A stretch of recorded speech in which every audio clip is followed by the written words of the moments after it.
Yo mga lods, mga sir, good morning. 5 kilometers run muna tayo after ng night shift duty namin ni Papa Ian at siya ang kasama ko ngayon.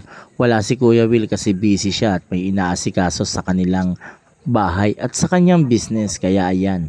Nagbihis na kami ni Papa Ian.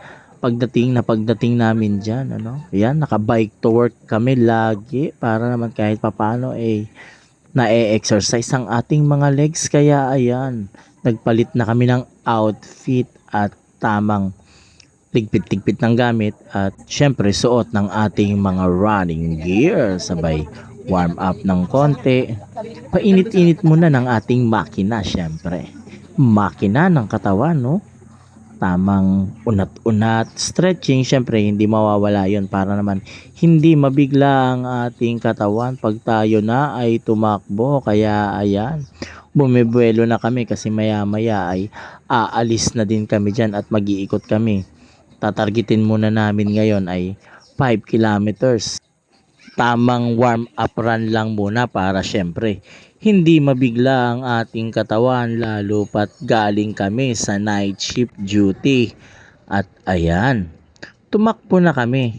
Hinay-hinay lang para naman relax lang at swabe ang ating takbo.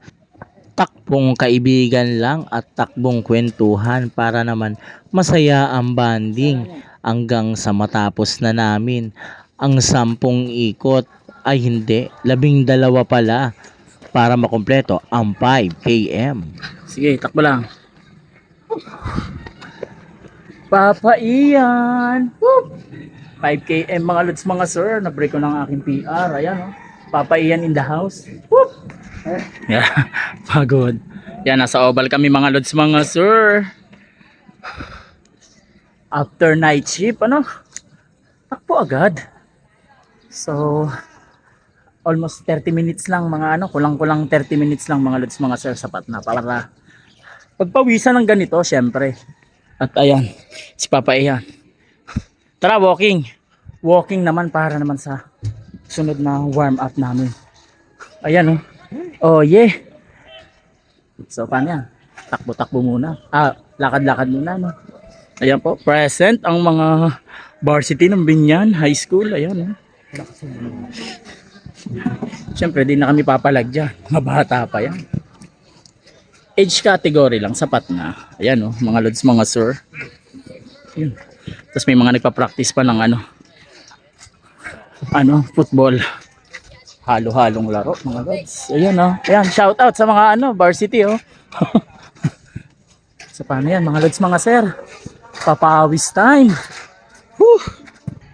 Nakakatuwa lang na tumakbo dito sa oval ng Binyan kasi makikita mo araw-araw na may mga bata talaga na porsigidong ma-improve pa ang kanilang mga skills, lalong-lalo na sa pagtakbo, gaya nitong dalawang bata na tinuturuan ni Coach. Shout out kay Coach kasi hindi ko alam ang kanyang pangalan, no?